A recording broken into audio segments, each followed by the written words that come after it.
जंगल में रह जयाम आदिवासी जंगल रखवाला रे।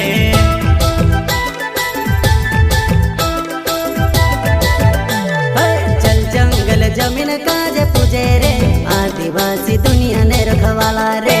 बाप देव खतरी काज पूजे रे आदिवासी सबसे निराला रे।